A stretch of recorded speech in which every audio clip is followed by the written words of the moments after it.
Hi everyone, happy Sunday. So we're coming up slowly but surely on the winter solstice, which will be this coming Saturday. And in the week that's coming, the idea is that our practices take us more and more inward, more and more still, more and more like nature would this time of year.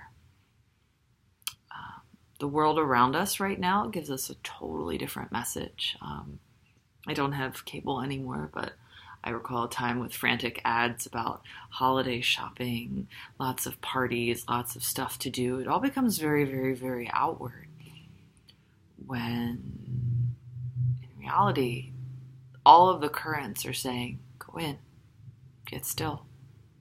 Unless you live in Southern California where it's sunny and 70 and then it's confusing. But still, the lack of sunlight, that increasing darkness, gives us the space to go underground, to hibernate, to celebrate the harvest that we have. And in this week, our practices are going to be about getting more still. So there'll be a yoga practice that helps us loosen tension and lead us into stillness, a little bit of the releasing and then the sitting. We have the meditation that I recorded about darkness and the beauty of darkness, really, what can emerge and the power of when things rise out that we might not have noticed in the blinding light. And then there's the shadow and projection handout, if you haven't seen it yet, which will be important in thinking about dreams and what emerges in that. And then as we go inward and just notice stuff eventually, so that we can greet whatever comes here in our meditations. Part of the winter ritual is to see the truth of the moment. And a lot of times we don't love the truth. We don't love the truth of cold weather. We don't love the truth of shorter days. We don't love the truth of feeling a discomfort. But that truth is what can set us free on a course of action. What we discover now may shift and alter the paths we take, the decisions we make, and how we address our own healing and evolution.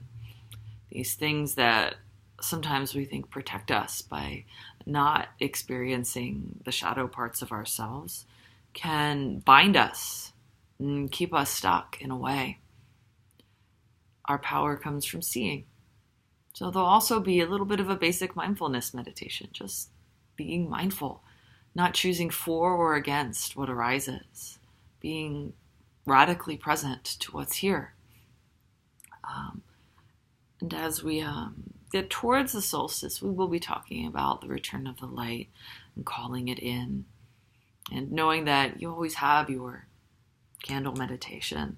We always have those lights. And when we look at all the traditional winter holidays, it's all about the return of the light, the birth of the sun, or the sun, depending on the cultural tradition that did it. But people lit their homes for reasons. People created these fires. The Yule log, I was reading about this recently. Not just a cake, but was a birch branch that was chosen because it burned longer and hotter than other wood. The idea that it was a symbol of renewal and hope and things that go into our understanding of Christmas and stuff like that. Everything has always been about light returning. So people have struggled with this for as long as people have been alive, I think. How do we cultivate light in the time of darkness? But asking that question, what can the darkness show to us as well? What can we learn about ourselves in the darkness? It's not to say to shut out the light entirely. It's not to say to pull away or not to pull away when we need to do so. But being open to what stillness can give to us, being open to how powerful and resilient we may be. Our dreams can show us so many interesting things because our brains don't want to do it. There's lots of theories about what dreams are. I am operating on the idea that there is something unconscious that's coming out through it. Sometimes it's pure wish fulfillment. Sometimes what our unconscious is wanting us to understand what it wants to bring to the light, our conscious mind isn't ready to see, and it can be wrapped in symbols. And those symbols, sometimes people try to make guidelines, and they can have lots of resonance for people, like a general guideline. But from my understanding of all of this, each symbol is unique to us. We have our cultural understanding of the symbol, and we have our personal background.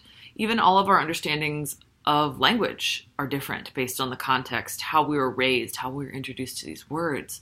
So though dream dictionaries are cool and can be helpful, and I'm not discouraging it, the real power, I think, comes from really examining what's the theme behind this dream? How does it tie into other dreams? What's happening here? What does this symbol mean to me? What could it shift into?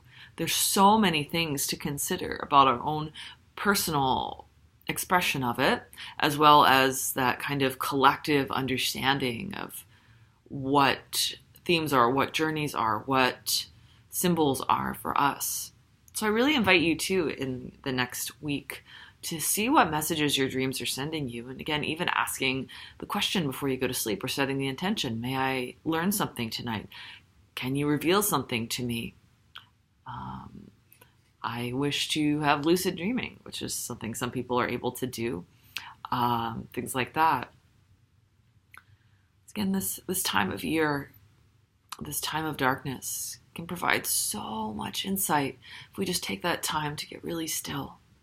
And I know it's distracting. It's one of those things where even last night I wanted to stay in and meditate and went to a holiday party instead, and it was really fun, awesome. But I still felt like a little off. Like I wanted to be in space where I can have ritual, but again, it's all balance.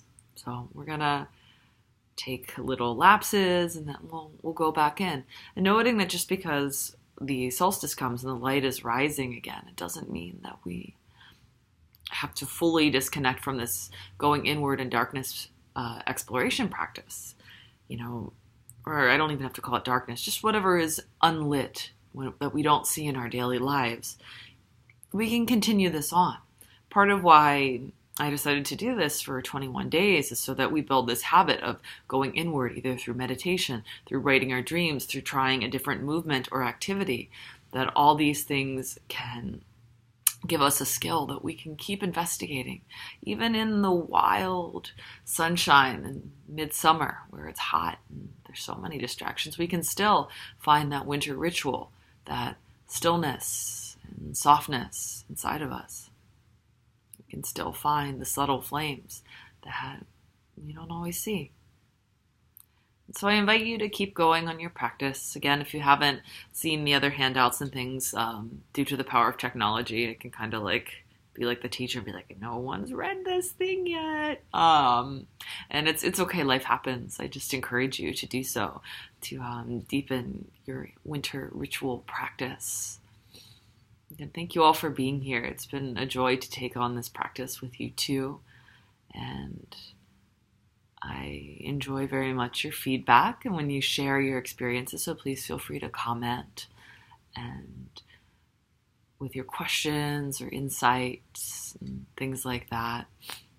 We'll be talking more. Thank you all.